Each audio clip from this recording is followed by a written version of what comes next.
Um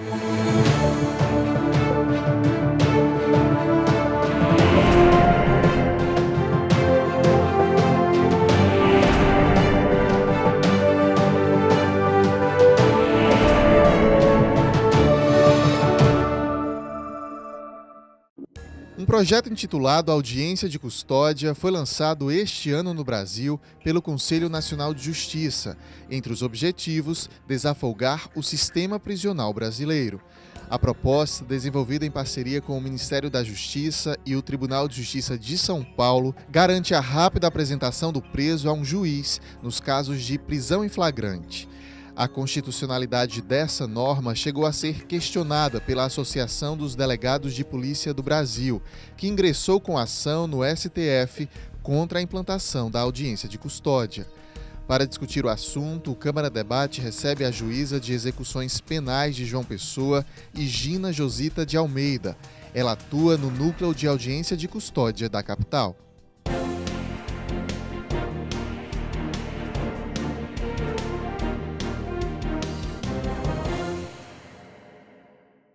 Você de casa acompanhando a nossa programação, seja muito bem-vindo ao Câmara Debate. Doutora Higina também, muito bem-vinda, bom recebê-la hoje aqui.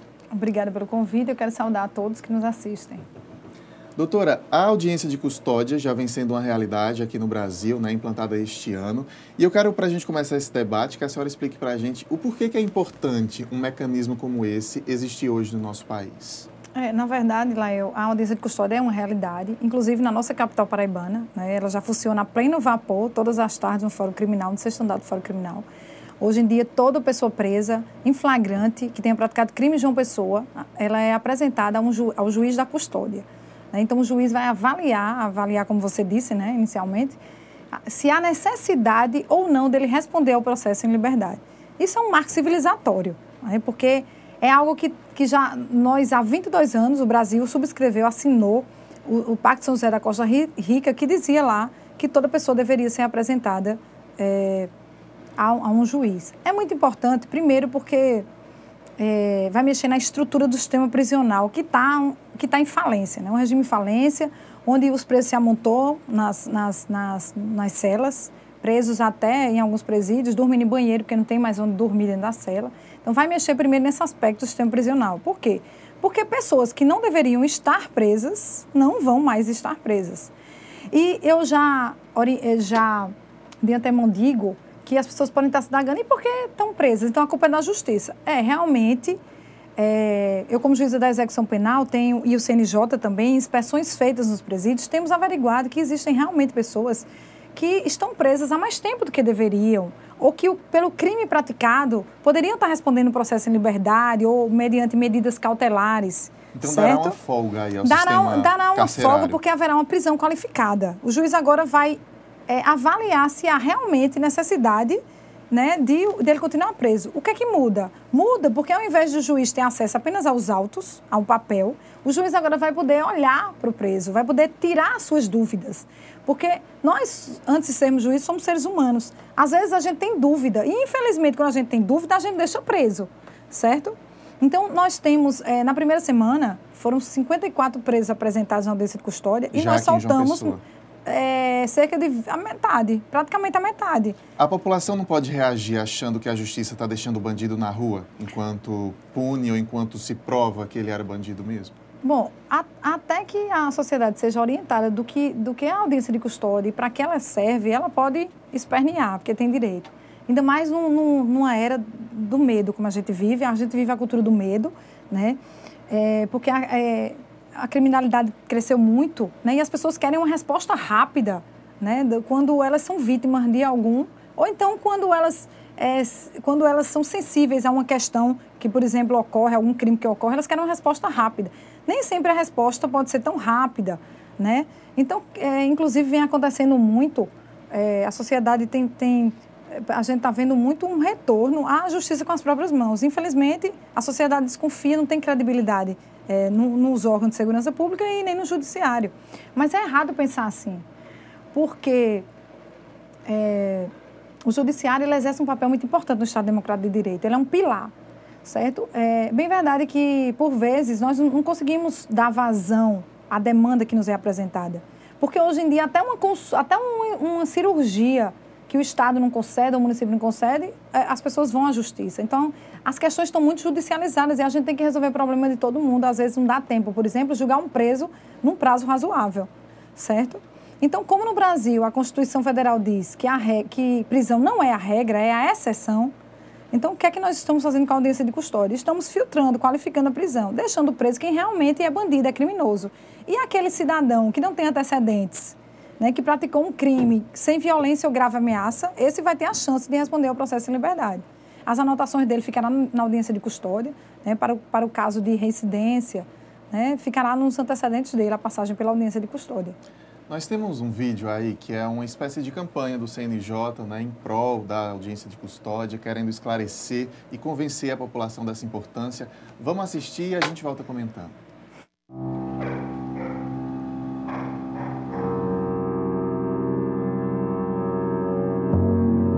Às vezes, a gente não se dá conta do passar do tempo, até que ele lhe seja retirado.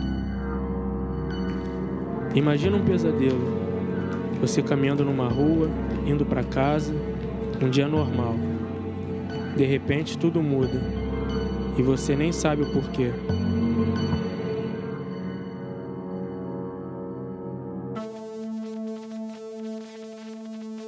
No mundo de aparências, a discriminação vira juiz. Por sua cor de pele, por sua condição social, sem provas. Em um instante, te deitam no chão, colocam uma arma na tua cabeça. É a polícia, você tá preso. E você não entende. O pesadelo parece não ter fim.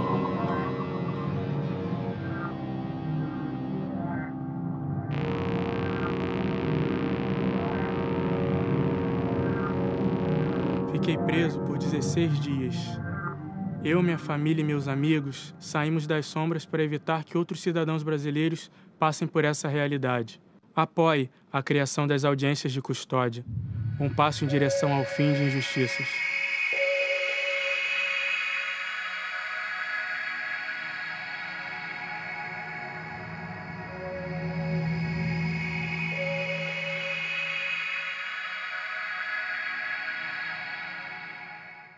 Tá aí, o caso do Vinícius Romão repercutiu bastante, ele tinha feito participações em novelas da Globo, inclusive, então a emissora deu bastante ênfase a esse caso.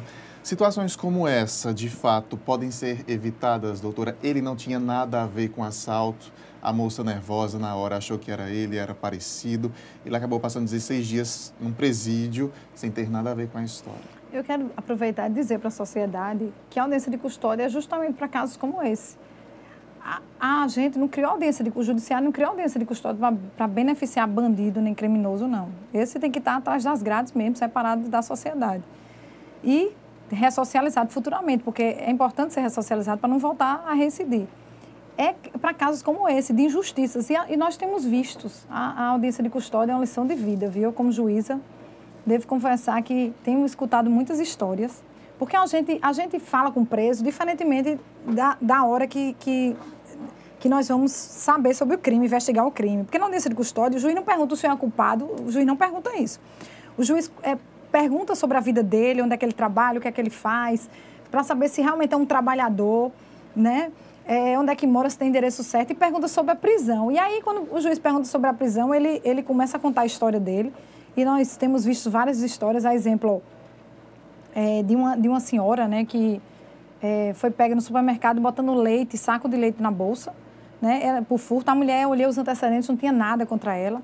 Eu imagino que essa mulher ia passar muitos dias na prisão, sabe? E ela pode, e no caso dela, ela pode até ser absolvida no final do processo por furto famélico, que é aquele que o juiz entende que não é o caso de aplicar a pena porque ele estava furtando para comer, era uma questão de sobrevivência.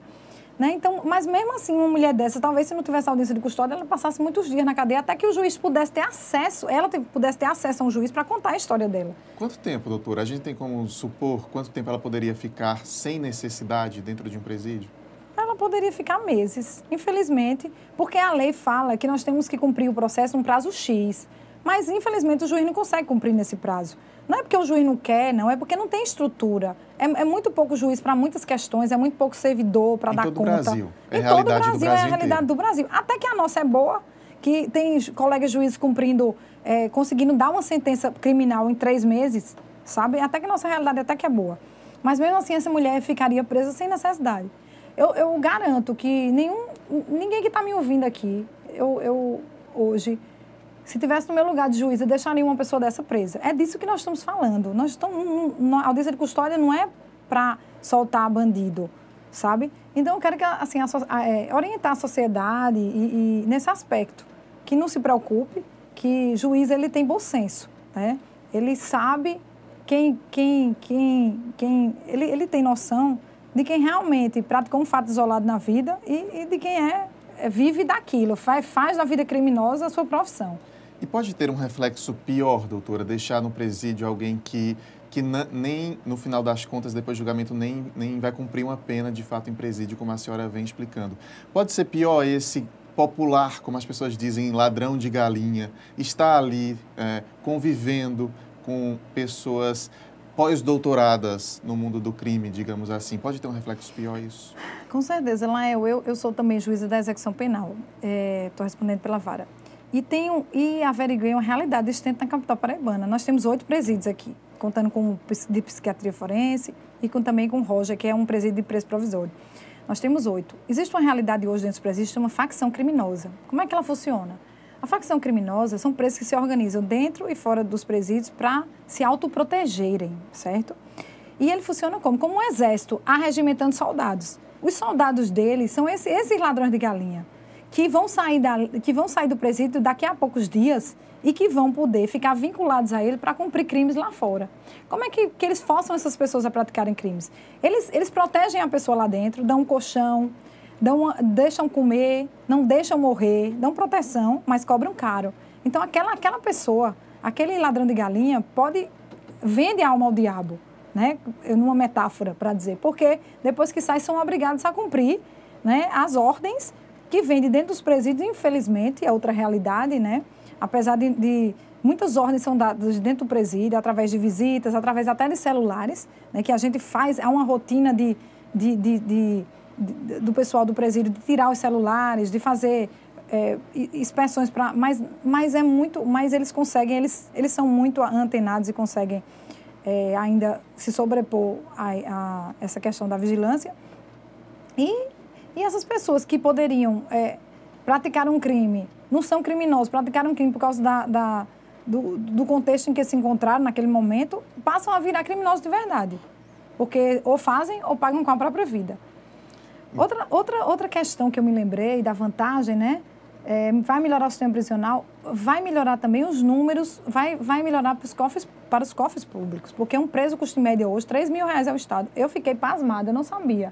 Porque um trabalhador ganha um salário mínimo. Imagina, um preso custa R$3.000, porque ele come, ele recebe uma farda, ele recebe material de higiene, né? Ele tem todo aquele pessoal fazendo vigilância para ele. Imagina o que é que a gente não vai conseguir economizar com isso. É um dinheiro que pode ser investido em segurança, pode ser investido em outras searas. Deixa eu chamar um intervalo aqui, doutora, mas é bem rápido. Na sequência, nós continuamos esse debate, então. Até já.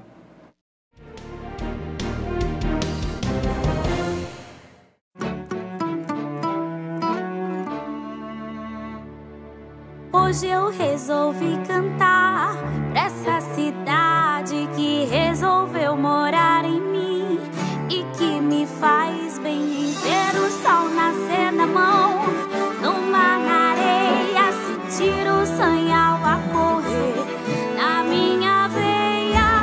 Hoje eu resolvi cantar pra todo mundo que faz a cidade girar, acontecer, deixar nascer no coração as coisas boas, ver esse mundo girar em volta da lagoa. Nossa gente é feita de voz e a voz ressoa numa cidade feita de pessoas para as pessoas. Acesse joamaspessoas.com.br. Câmara Municipal de João Pessoa.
Vem comigo conhecer quem movimenta a nossa cultura. Música, teatro, literatura, artes plásticas, você encontra aqui.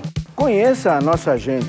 Se liga na Câmara. Saiba o que os especialistas têm a dizer sobre saúde, educação, infraestrutura. Conheça os seus direitos. A Câmara está aberta. Se liga na Câmara. Confira o que os seus representantes têm feito em benefício da nossa cidade. O nosso jornal é todo seu. Se liga na Câmara.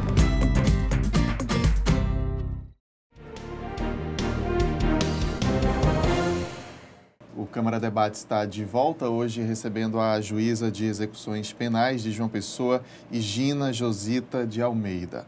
Em discussão, a audiência de custódia, um mecanismo criado este ano que consiste na rápida apresentação de um preso a um juiz nos casos de prisão em flagrante. Doutora, desde o início do ano, quando o CNJ apresentou esse projeto, a Associação dos Delegados de Polícia do Brasil reagiu, né, negativamente. Chegaram, inclusive, a ir até o STF com uma ação pedindo para que não fosse implantado. Eles alegam inconstitucionalidade, né? Os delegados alegaram isso. Como é que o CNJ, como é que os juízes encararam essa reação deles? É um direito, né, entrar com ação. Eles ficaram preocupados com a falta de estrutura, mas nós trabalhamos em parceria com a Polícia Civil e tem dado muito certo. Apesar da desestrutura, a boa vontade da Polícia Civil é tão grande que eles levam os presos, né, diariamente ao fórum e está dando tudo certo. Nós estamos sempre em contato com o superintendente da Polícia Civil daqui, doutor Marcos, então está dando tudo certo. Com relação ao julgamento, o Supremo julgou rapidamente essa questão da ADEPOL. A ADEPOL entrou contra o Tribunal de Justiça de São Paulo. Porque a iniciativa nasceu lá, foi parceria. Nasceu lá. Os outros provimentos geralmente estão copiando de lá. A ADEPOL, qualquer tipo de suscitação de interferência na ADEPOL, que é a Associação dos Delegados da Polícia Civil. Não haveria, por exemplo, a necessidade de uma criação de uma lei, de um projeto de lei para alterar alguma coisa? Do jeito que está, a base jurídica da audiência de custódia são os dois pactos, né? O Pacto São José da Costa Rica e o de Direitos Civis e Políticos, que nós assinamos, o Brasil assinou em 1996. Porque quando o Brasil assina um tratado, um pacto, ele entra aqui no nosso Estado como uma norma supralegal, que está abaixo da Constituição e acima da lei. Ela só tem que ser compatível com a Constituição, e eles são compatíveis com a Constituição. Mas precisava que cada tribunal baixasse o seu provimento, dizendo como é que ia ser. Porque o que o CNJ exigiu, disse, né, deixou a gente muito à vontade do Tribunal de Justiça aqui da Paraíba, que nós nos adequássemos à nossa realidade. Né? E realmente nós estamos nos adequando.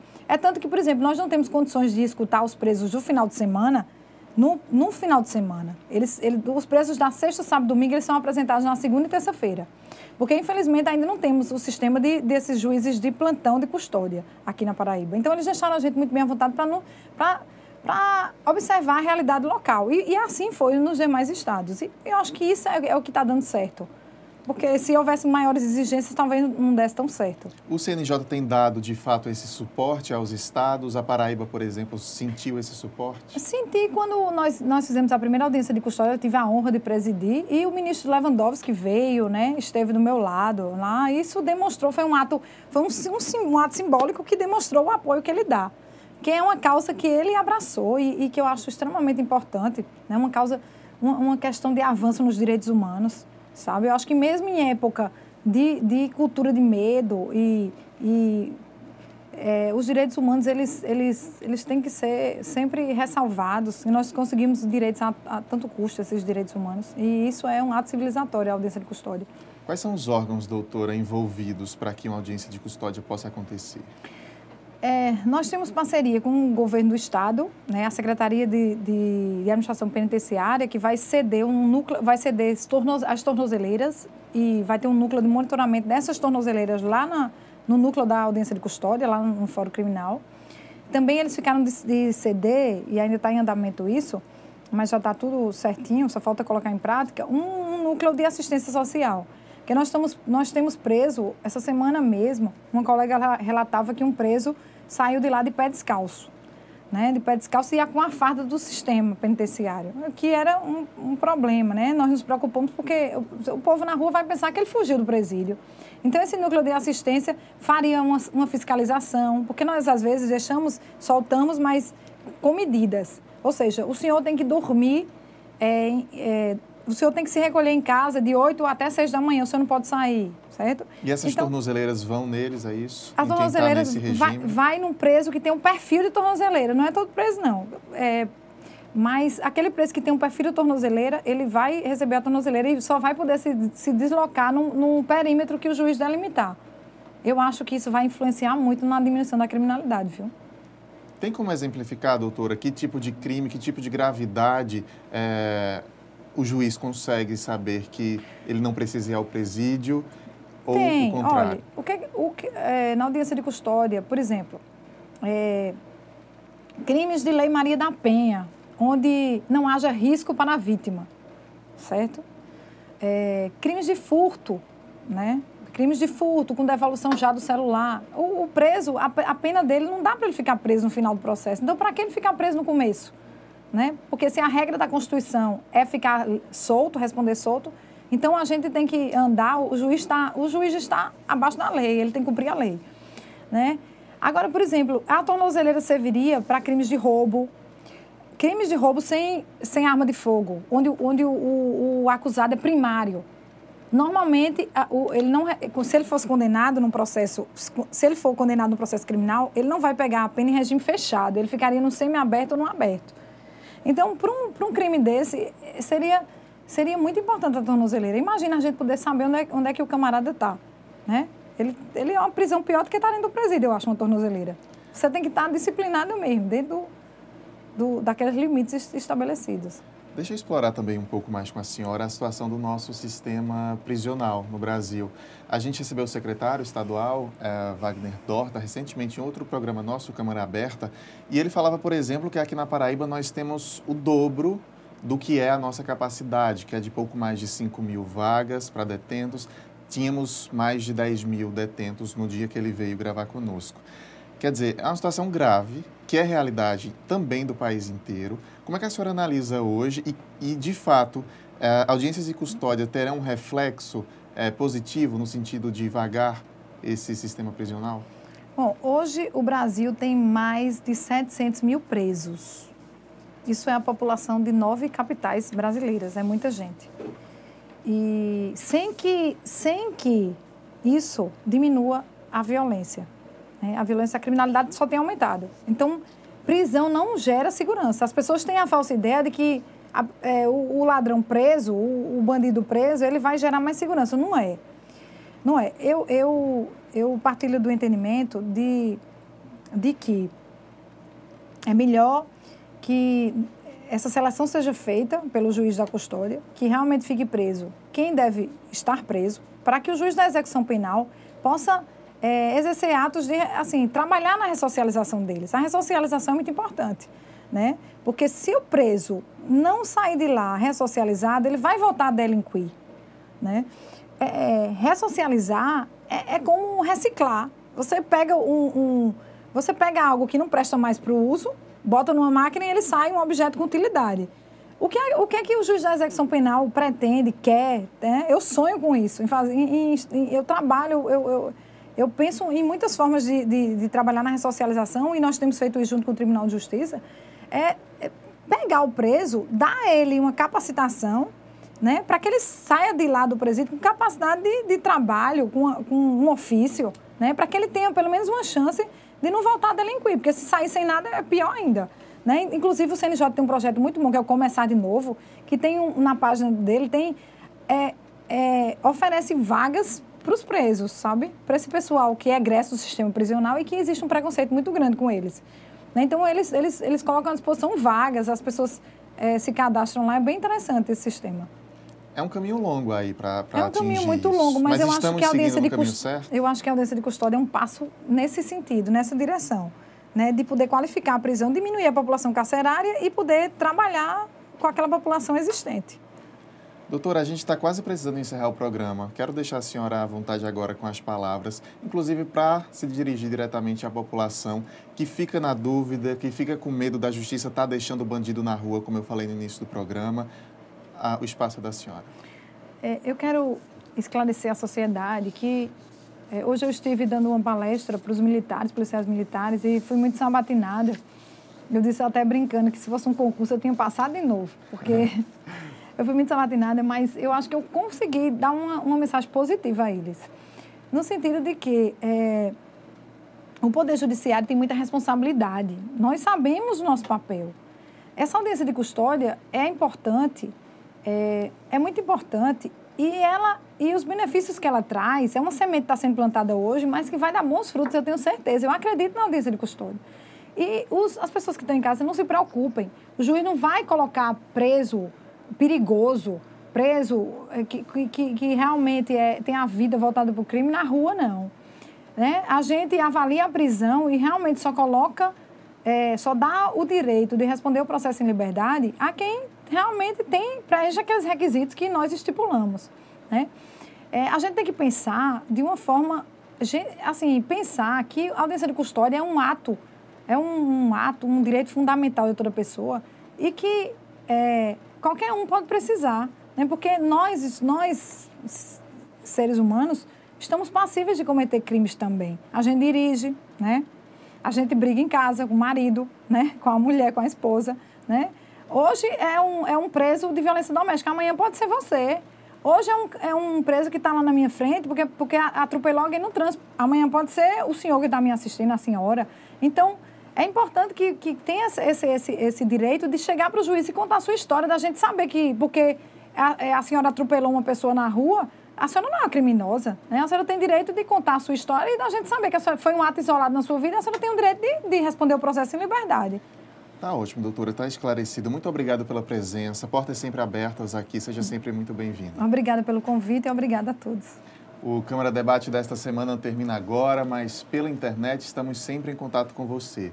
TV Câmara JP é o endereço da nossa fanpage e também do nosso canal no YouTube. Muito obrigado pela companhia em mais esta semana e a gente se vê na próxima. Tchau!